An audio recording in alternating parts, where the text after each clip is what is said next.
नमस्कार, स्वागत है आप सबका। आप देख रहे हैं प्रियरंजन भारती रिपोर्ट्स। मैं प्रियरंजन भारती।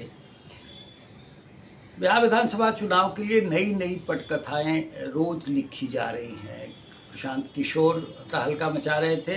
अब आज एक दूसरी कहानी, जीतने की कहानी के लिए नई पटकथा तैयार कर दी गई। जी हाँ, लोकसभा चुनाव में जिस वजह से एनडीए की करारी हार दक्षिण बिहार के एक लगातार एक सिरे से मगध और शाहाबाद और रोहतास के इलाकों में हुई थी, उसकी वजह बने थे पवन सिंह, भोजपुरी के सुपरस्टार पवन सिंह। और अब पवन सिंह पिछले दिनों से गायब थे, नाराज थे आप कह सकते हैं। अब फिर से उनकी बीजेपी में वापसी हो गई है और वापसी बड़ी धूम धड़ाके के साथ हुई। सुपरस्टार पवन सिंह के आने से क्या फ़र्क पड़ेगा भोजपुर और शाहाबाद और रोहतास के इलाकों में, इसका हम आकलन करने के लिए बैठे तो हैं, लेकिन इससे जुड़ी एक महत्वपूर्ण जानकारी आपको देना चाहूँगा कि आखिर ये पटकथा कैसे तैयार की गई। पवन सिंह पहले मिले जाकर विनोद तावड़े से, ऋतुराज सिन्हा से, और इन दोनों नेताओं ने फिर इनकी मुलाकात काराकाट से राष्ट्रीय लोक मोर्चा के उम्मीदवार और पार्टी के राष्ट्रीय अध्यक्ष उपेंद्र कुशवाहा से उनकी मुलाकात जब हुई तो ये तय हो गया कि मुलाकात का मायने है, और मुलाकात का मायने ये है कि उपेंद्र कुशवाहा पवन सिंह की उम्मीदवारी से चुनाव हार गए थे, उन्हें मनाने की कवायद की गई। भारतीय जनता पार्टी ने कहा भी, विनोद तावड़े ने खुल करके ये बात कही कि ये पवन सिंह की उपेंद्र कुशवाहा से मुलाकात उनकी नाराजगी दूर करने के मकसद से कराई गई। पवन सिंह से मिलते हुए और बड़ी खुशगवार तरीके से उनका आदर करते हुए उनकी मुलाकात के वीडियोज और तस्वीरें सोशल मीडिया में बड़ी तेज़ी से वायरल हो रही हैं। इसके बाद ऋतुराज सिन्हा और विनोद तावड़े गृह मंत्री अमित शाह के पास पवन सिंह को मिलवाने ले गए। करीब आधे घंटे की मुलाकात हुई दोनों नेताओं के बीच में।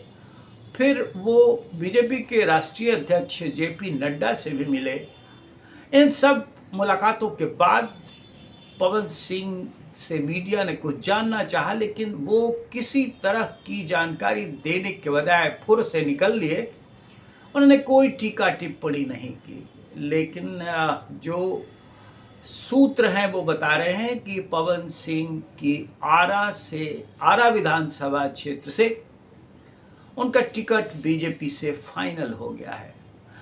बीजेपी ने ये पटकथा लिखी है इसलिए कि आपको याद होगा पिछले लोकसभा चुनाव में पवन सिंह जो सुपरस्टार थे वो राजनीति के भी हिट सुपरस्टार हो गए थे। उनकी निर्दलीय उम्मीदवारी की वजह से काराकाट की सीट तो उपेंद्र कुशवाहा को गंवानी पड़ी थी, लेकिन उसके साथ साथ एक ऐसा समीकरण बना था जिसकी वजह से सासाराम, बक्सर, आरा, पाटलिपुत्र, जहानाबाद, औरंगाबाद तक की सीटें सिरे से एनडीए हार गई थी। अब इस विधानसभा चुनाव के पहले पवन सिंह की भाजपा में पुनर्वापसी एक बड़ा संकेत है, और ये इशारा करती है कि भारतीय जनता पार्टी और एनडीए की नज़र उन क्षेत्रों पर ही नहीं है, बल्कि रोहतास और भोजपुर के पुराना शाहाबाद इलाके की 22 विधानसभा सीटों के जीतने की है। और ये बड़ा लक्ष्य है। ये कैसे हासिल होगा, ये कठिन डगर कैसे साधेंगे, इस पर तो विवेचना होनी है। लेकिन अभी पवन सिंह के आने के साथ साथ जो और जुड़ी हुई खबरें हैं उस पर हम आपके साथ वीडियो साझा कर रहे हैं। पवन सिंह रोहतास और बक्सर समेत 22 विधानसभा सीटों को साधेंगे।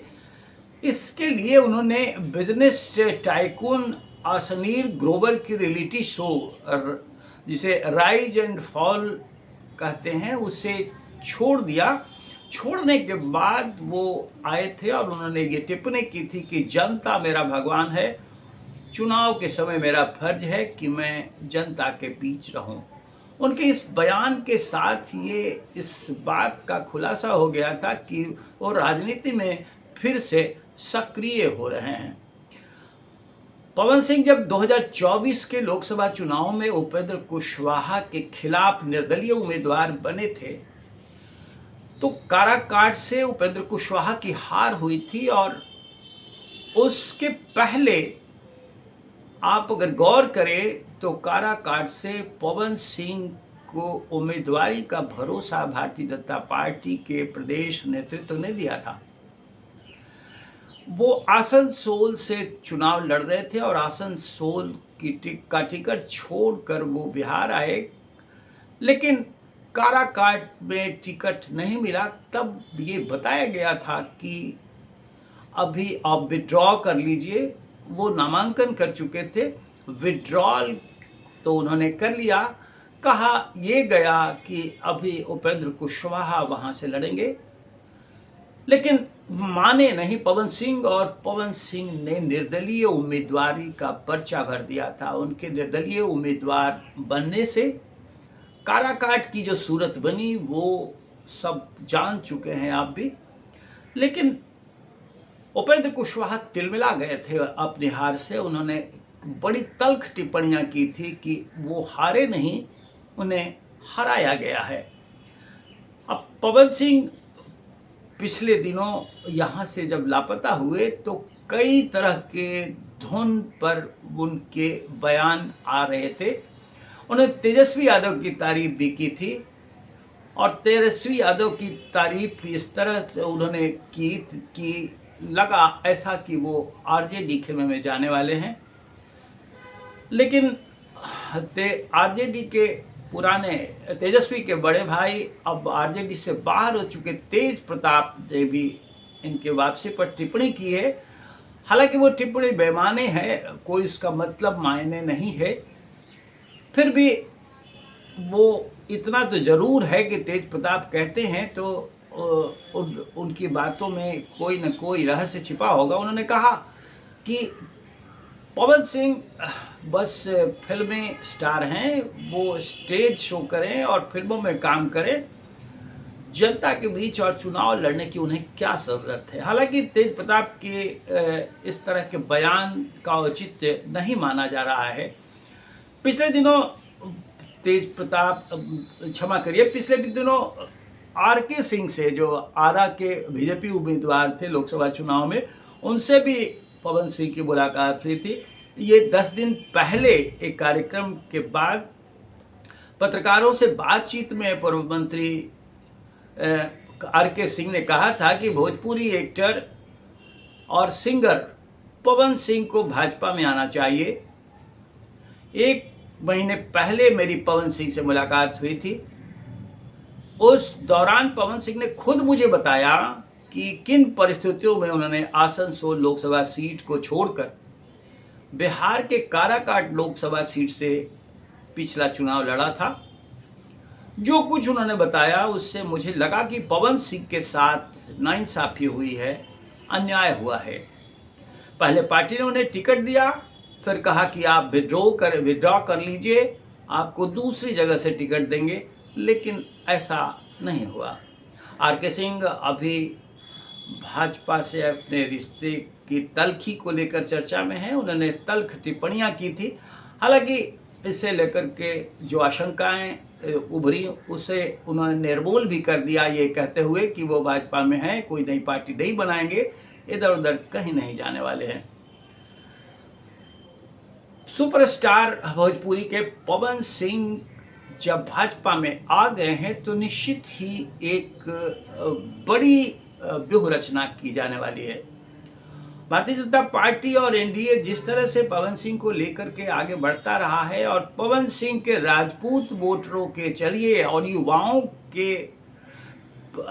युवाओं का आइकन होने की वजह से ये कई सीटें भोजपुर और शाहाबाद की, रोहतास की प्रभावित हुई थी और आगे भी प्रभावित होंगी।